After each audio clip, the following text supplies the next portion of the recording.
A ton of injury updates for the Toronto Blue Jays here. And of course, the keys to a series win for the Toronto Blue Jays. Lots to come on this episode of Locked On Blue Jays.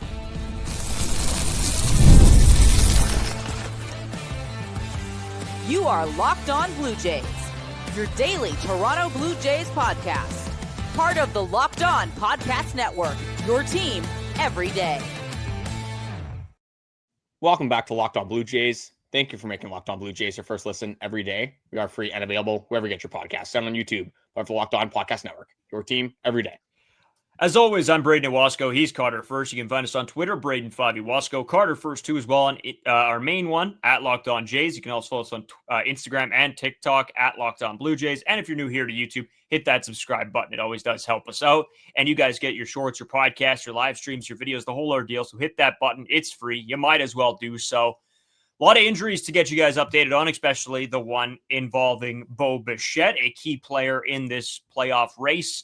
As well, we will get into the keys to the game coming from a bigger standpoint, with as a team, and then each players individually, some guys that need to step up, what some guys need to do to succeed. We'll talk about all those as we get moving forward. But Carter, let's start with the big news of the day in regards to Bo Bichette. I'll throw it right over to you to kick things off. So we've heard a lot about the speculation regarding Bo Bichette, whether he's going to be available for an ALDS, whether it's going to be farther along down the timeline. And another thing has come out. Nothing has been confirmed. I want to start off by saying that. But there's a few things that have piled up now that have really alluded to the status of Bo Bichette and for his ALDS availability. So this one is a tweet from Keegan Matheson. And this is when he asked Vladimir Guerrero Jr. about Bo Bichette. And this is the Vladimir Guerrero Jr. quote that he had on Bo Bichette here. So he says, "We miss him. He knows we miss him. This is God's plan. Whatever God has for us, we've got to take. I hope we win this series and he comes back for the next one." So again, I hope he comes back for the next one. That is alluding to him not being available for the ALDS. We had earlier on the season, IKF went on a podcast and he was describing Bo Bichette as a special player, but he continued on and said, "No, it can't. Bo's a special player. We're going to try to get the job done for him, give him a chance to get healthy, and hopefully we're playing long enough where he can try and make a comeback late in the postseason." Another little tidbit from the players really showing that, hey, Bo Bichette probably not as ready as we were hoping for this time when we need him for the playoffs. And then we have the Bo Bichette quote that I saw again from the celebration that pretty much just said, "Hey, I'm looking forward to watching these guys, perform in the playoffs." Again, it's a couple of words that you have to look out for from different players. Bo Bichette himself in the last one, pretty much saying that he's not going to be ready for the ALDS. Again, nothing is confirmed, but he hasn't started running. He hasn't taken live at-bats. Usually when a player, like there's positive news about a player and he is going to come back, you hear about that positive news. Like the team wants that news to come out. They're going to be advertising Bo Bichette. There's probably going to be like hinting at it on social media. When you don't hear anything about a player and it's, now it's Thursday, the day that this episode is being released, it's not usually a good sign for the future things to come for that player's health. No, absolutely, Carter. But you know what? Realistically, this is stuff that we saw coming a while ago. We figured it was going to be tough either way to get Bo Bichette back for this series. And there were people obviously debating, would he be back for a wild card series if that was to be the case? Obviously, that was not even close. And I think it's fair. Like you said, if a guy's not running or hitting or really doing anything of substance, how can you expect him to just pop right back in? So no, obviously you hope that they start to get him ramped up. I would assume by game 2, game 3, and then that gives him a few days to start, getting back in the cage, running, doing some sprints, and getting back ready for the following series, ideally, that the Toronto Blue Jays make it there. But a lot to come. This sucks. I mean, this really takes a little bit of the steam out of this offense. Not a little bit, a lot of the steam out of this offense. Bo Bichette is a driver. He is a force. And without him, it's going to have to be a little bit more of small ball type of action, which we'll talk about a little bit in the keys to the game. Yeah, it definitely sucks to see it. And even if Bo Bichette does come back in some sort of capacity, like you're going to want Bo Bichette in the lineup, but he hasn't played baseball since September 6th. There's no minor league baseball going on. He'd have to report to the Florida Complex League. You'd be really throwing Bo Bichette in probably with a month of not playing baseball, at least live baseball in the major leagues, throwing him right into the mix in an ALCS if you get there. So there's a lot of uncertainty. Obviously, you got to deal with the ALDS first. But I would be preparing to not have Bo Bichette be there for the majority, if not all, of the ALDS, which is, very unfortunate to say.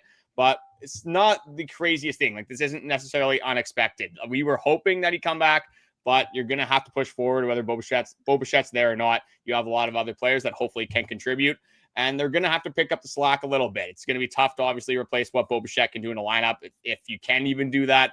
But again, you got to continue sliding forward with what you got at this point. So whether it's Vladdy, whether it's Barger, George Springer, who's been unbelievable, Nathan Lucas, hopefully Anthony Santander, we'll kind of go into the keys of the game. And later on, I'll go into some player specifics on, I think, specific guys throughout the series. Whether you play the Red Sox, the Yankees, obviously that's going to game 3. We'll kind of talk a little bit about that as well.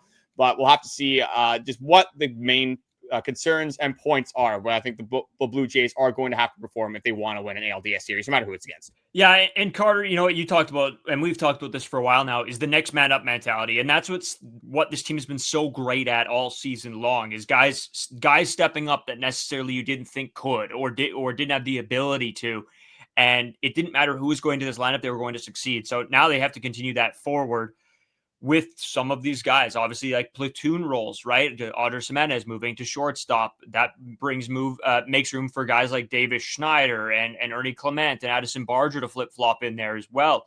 So again, the bad thing is you lose Bo Bichette. The good thing is all of these other guys have been doing their part. Now they have to continue that in the postseason when the lights get a little bit brighter. But we talked about that before with this team maybe not seeing some of the light, because some of these guys don't have to go out there and be $500 million players. They can go out there and be Davis Schneider, be Ernie Clement, be Addison Barger, and they will have success. So yeah, interesting there. Again, we'll have to wait and see sort of what comes out more with that. Carter, do you have anything left on Bo Bichette before I touch on a few of the other players? No, hopefully the players are somehow wrong, and hopefully, I don't know if we need some sort of magical spell casted on Bo Bichette. If he needs another knee, like I'm sure he can find one.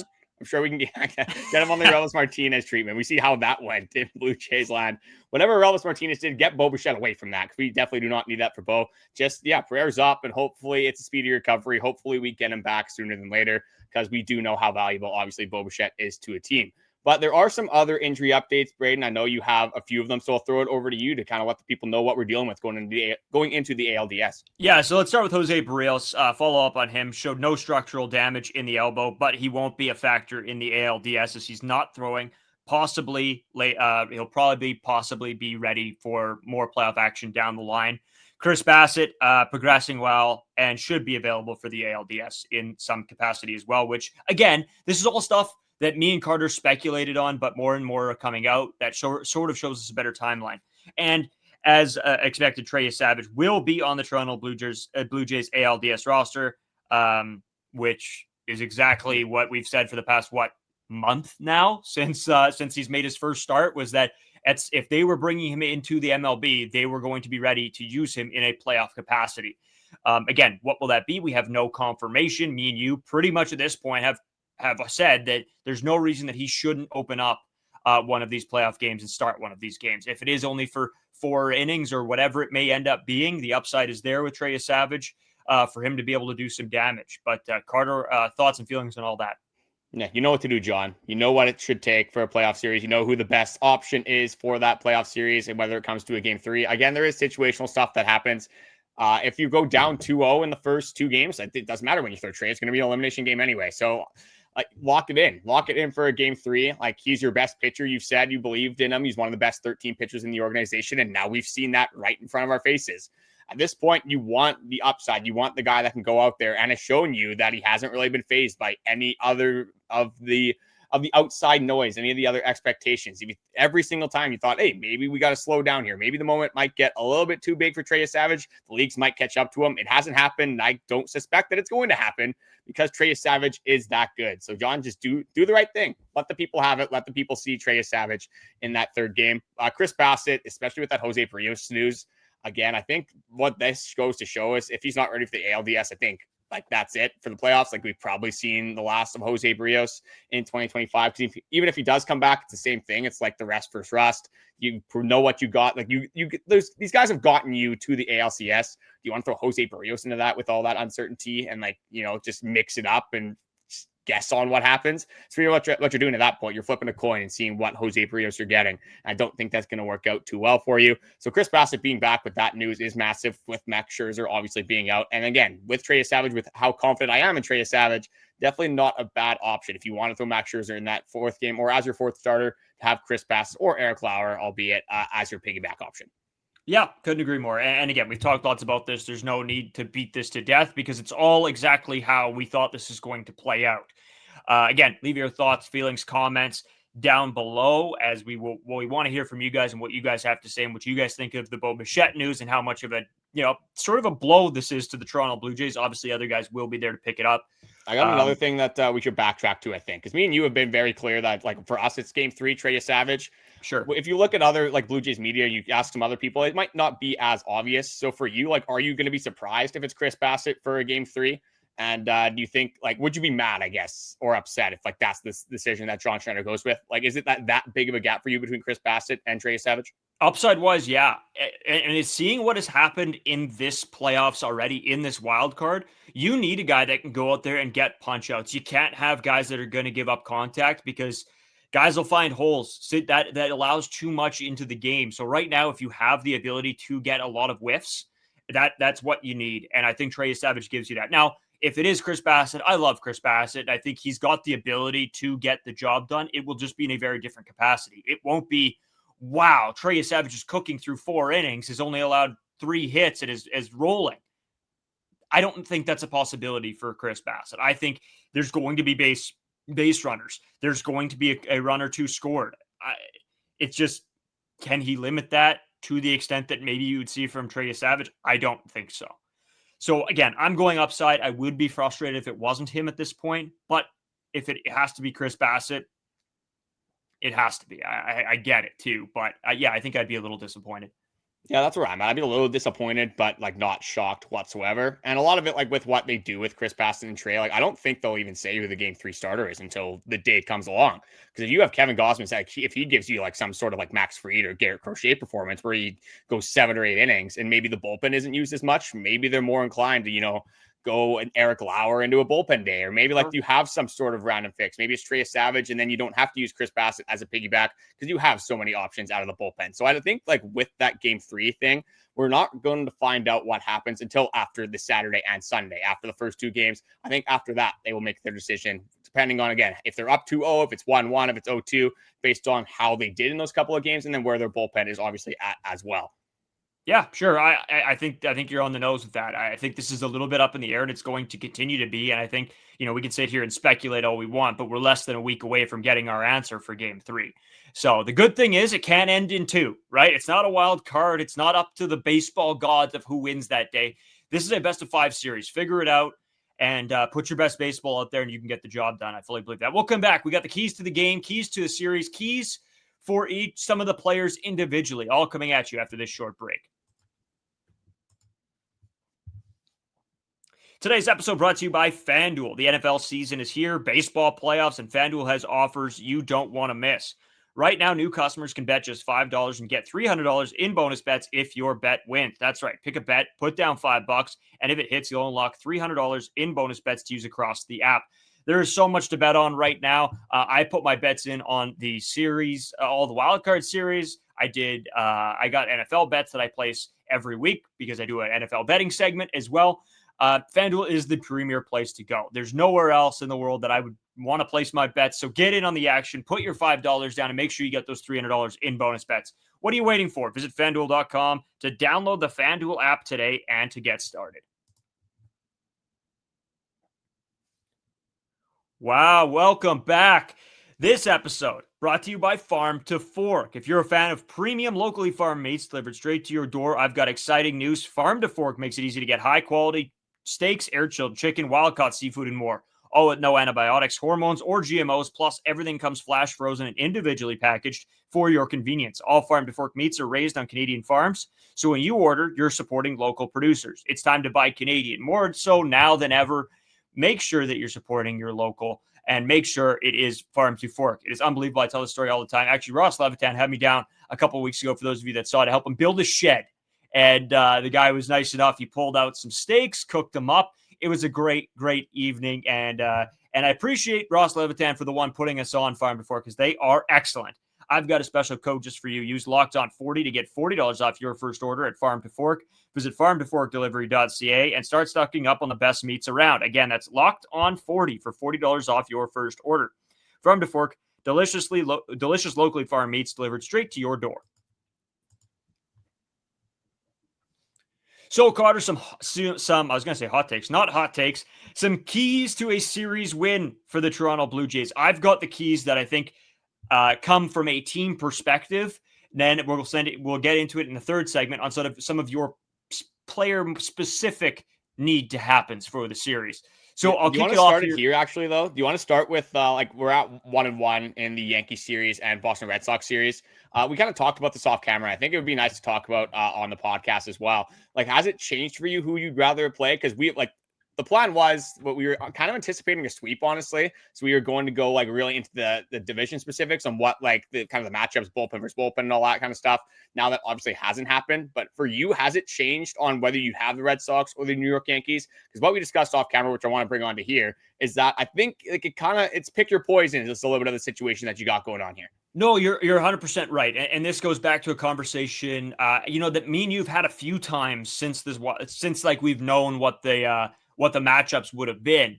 And we've sort of started into the fact that, flip a coin, pick your poison, whatever it may be, because these two teams are very different and they can beat you in different ways. The New York Yankees, right, they can home run you to death.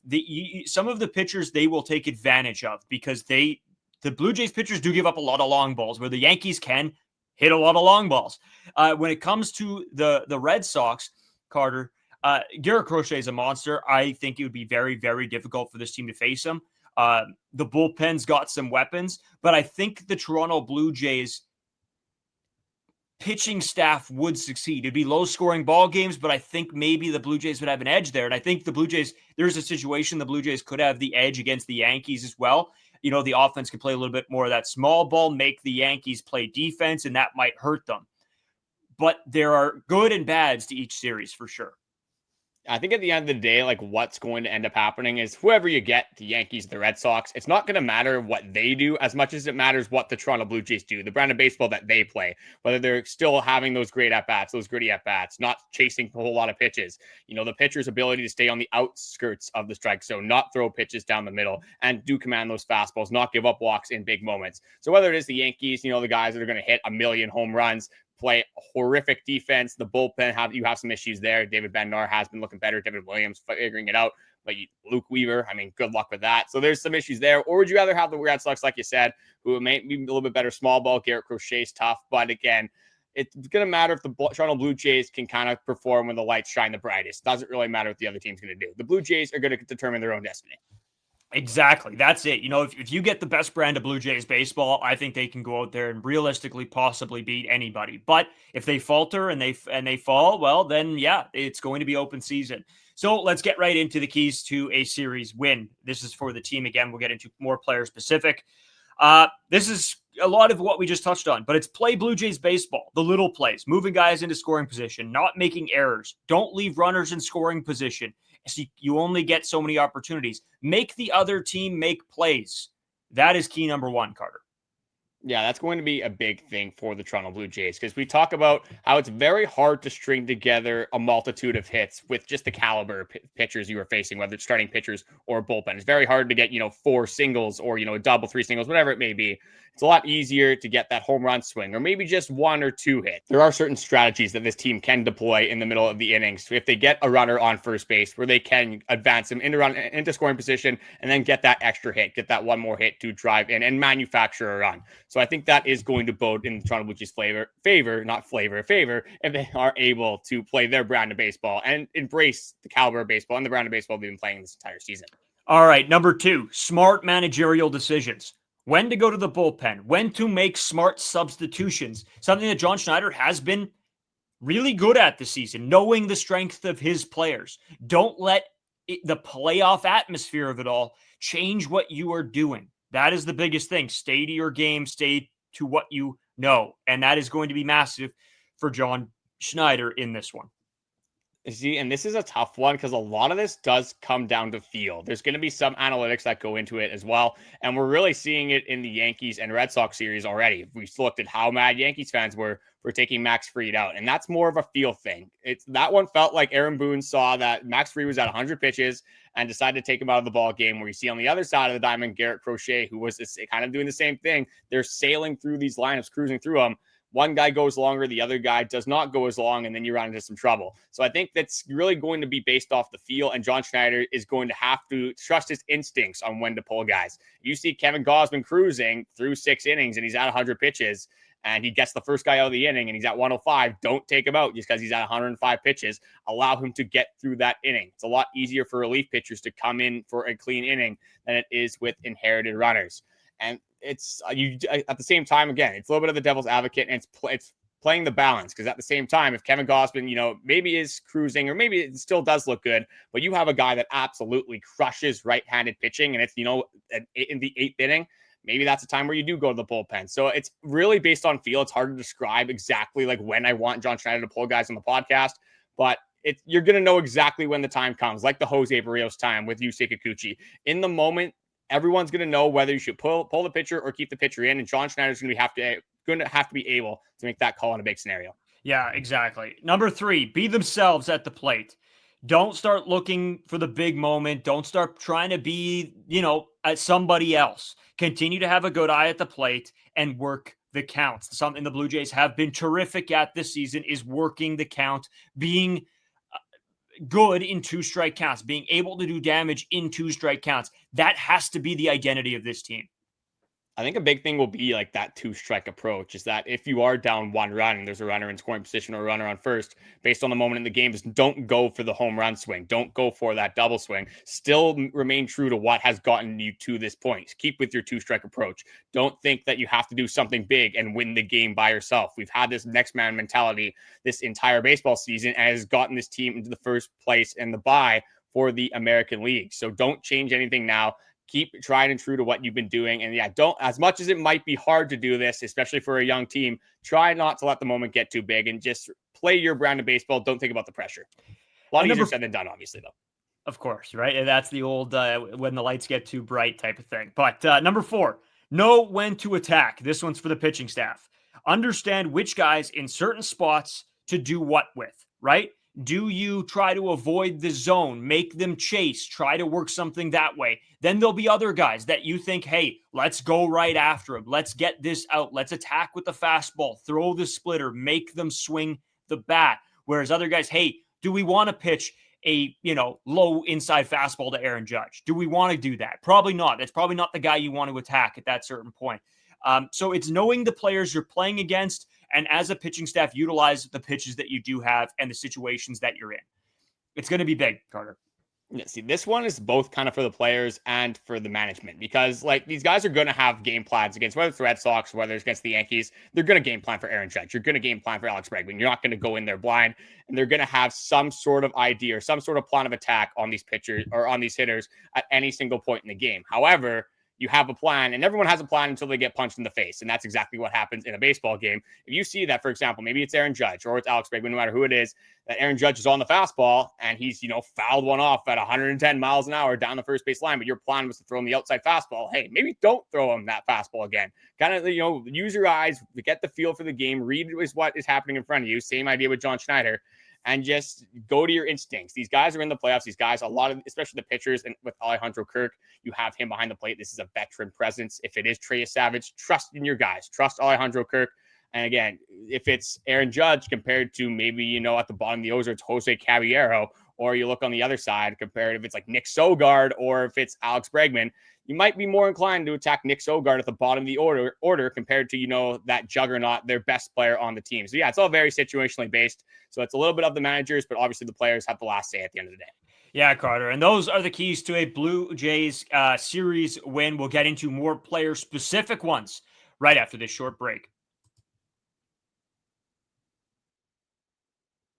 Today's episode is sponsored by Prize Picks. Every day we make decisions, but on Prize Picks, being right can actually get you paid. Don't miss the excitement of this football season with Prize Picks, where it's good to be right. Prize Picks is such a fun, simple way to add more excitement to football and also baseball, obviously with the playoffs on as well. You can pick more than or less than on player projections like Josh Allen's passing yards or Saquon Barkley's rushing yards or touchdowns, and you're in the game.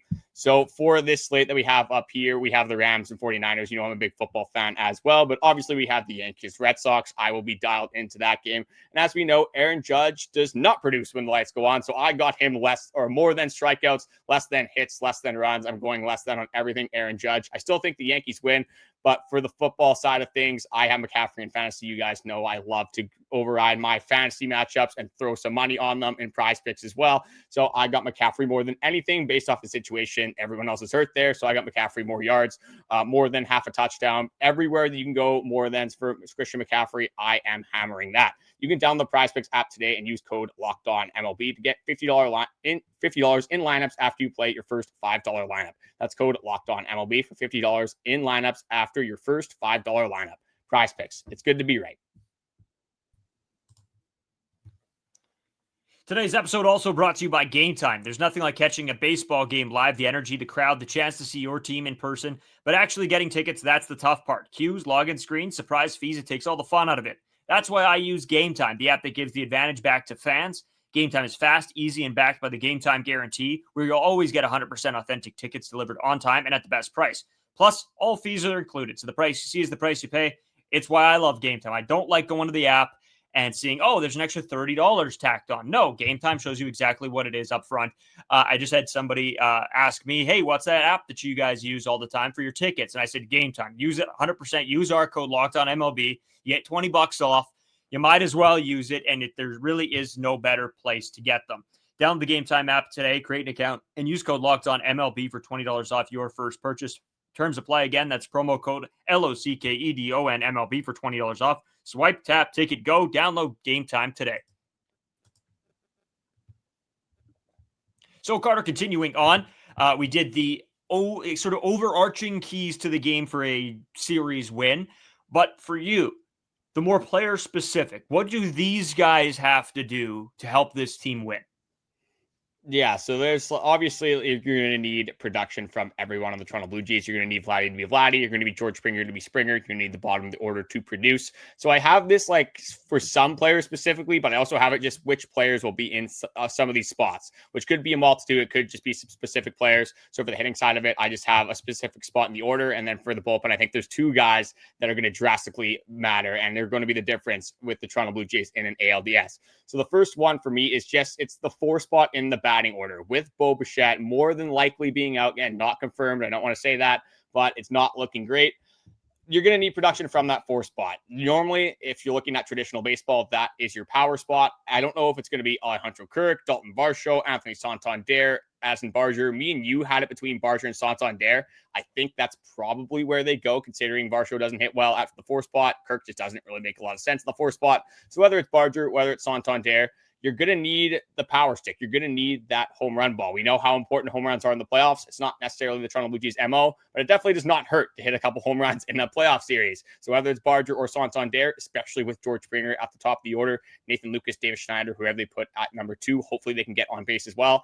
As much as we want Vladdy to hit that home run to get that massive swing, it's probably going to be a single. So hopefully he gets on base as well. And then whether it's Anthony Santander, Aston Barger, you need that production from the 4 spot. I don't necessarily have to not realize Bo Bichette isn't in that spot, in the 4 spot, and you're not going to necessarily match it, I don't think. But you need to see something. With Alejandro Kirk behind him, with Daulton Varsho behind him, I believe those guys can drive in runners and get big hits in big spots. But I think a lot of this is going to stem on what kind of production they get out of the 4 spot. Yeah, Carter, it goes back to what we talked about, right? How important that spot is, because yes, that's where you want to do your damage, and that's why you put Alejandro Kirk in the 5 spot, for him to be able to be that little bit of a safety net, the guy that's going to drag out at bats, that can hit in 2 strike counts. But you want somebody before him that can possibly send that moon ball over, right? If that is Santander, if that is Barger, it doesn't have to be a moon ball. It can be a double down the line. It can just be that extra base hit that gets you a couple runs, because runs are going to be a premium here. So, yeah, I couldn't agree with you more. That 4 spot is going to be super, super important. Yeah, it doesn't matter who it is necessarily, but we need somebody to step up in that moment. When we look at the bullpen, there is still a little bit of uncertainty, but I think there's two guys specifically that we're going to have to look at that it's just inevitable that they're going to come up in big situations. One of them is the closer. You got to rely on your closer down the stretch. That is Jeff Hoffman. And whether you like it or not, I know you're not going to like this as much, but you're going to have to use the best lefty you have available in the bullpen against the other team's best lefties. That's what John Schneider's done this entire season. It's going to happen again. It's Brayden Little and Jeff Hoffman. I believe these two guys, no matter who you're playing against, are going to come up in some big pressure-filled scenarios. There's going to be runners on base. They're going to be the key deciding factors on whether you win or lose a baseball game. And there's both of these guys have had some issues. Both of these guys have some causes for concern. With Jeff Hoffman, it can be a lot of things. It could be the walk thing, but for me, it's really the home run problem. It's his home run to fly ball percentage this year was 20%. The last 3 seasons, they were 9.4, 6.7, and 7.5 respectively. That is more than doubled. We have seen that Jeff Hoffman has given up home runs in big moments. That cannot happen in the playoffs. That wasn't able to happen in the regular season. Hurt us time and time again. That happens in the playoffs. There's no recovering. That can drastically change the momentum of a series. Whether the Toronto Blue Jays won the game, whether they played good in that moment. If you give up a late inning run, that changes the complete mentality of a series. That cannot happen. Again, the walk rates are an issue a little bit as well. A 3.57 walk rate of 9.4, which is in the 26th percentile in all of baseball. You're Jeff Hoffman. You can't give them the easy swings. You can't give them the free bases. You can't live over the middle. You can't walk guys. And Brayden Little, which again, I kind of got into Jeff Hoffman. He has a walk problem. You want to know a guy with a walk problem? That is Brayden Little as well. A walk rate of 15.3. That is in the first percentile in all of major leagues. He throws a sinker for a strike 47% of the time, throws the knuckle curve for a strike only 25% of the time. You might be like, oh, he never throws a knuckle curve for a strike. That's a strikeout pitch. You probably don't want that pitch in the zone, especially a hanging curveball. Probably not going to lead to a lot of success. So I think with Brayden Little, a lot of his success is going to be the first pitch. And he throws the sinker predominantly the first. That is his first pitch. That is what he uses in most scenarios when it is a 0-0 count. And he throws that about 68% of the time in those first pitch scenarios. And I think that's right around where he's going to have to be at with that first pitch. He throws the sinker 68% of the time. I think he probably wants to be around 60% strike rate with that first pitch. So whether it is a sinker, if it is the fastball that he uses, whatever his first pitch is, I think it is going to be the sinker. That's what's going to be big for Brayden Little, not only to limit the walk problem, but it's for the advantage counts. We talk about how good that knuckle curve is. It's a lot better when it's an 0-2 count, an 0-1 count, a 1-2 count compared to, if it's 2-0, you get that curveball in the dirt. A lot more likely people are going to lay off of that pitch compared to if you're in an advantage count. And I talked about this on a couple other episodes, just the pressure that comes with the playoffs. If you get it, it's a big moment in a big game. I said Brayden Little's going to come in these high leverage moments. He can use that to his advantage a little bit. If it's a 2-2 count and you have one ball to play with, don't throw the knuckle curve in the strike zone. Use what you've been doing all season. Try to get that chase when you have the ability to. If you can work from the advantage and still try to get that chase, don't go away from what's worked for Brayden Little. You still want to be out of the strike zone, but you can't be out of the strike zone to the point where you're walking people. So it's finding that fine line of getting ahead in counts and limiting the walks is going to be massive for Brayden Little and Jeff Hoffman.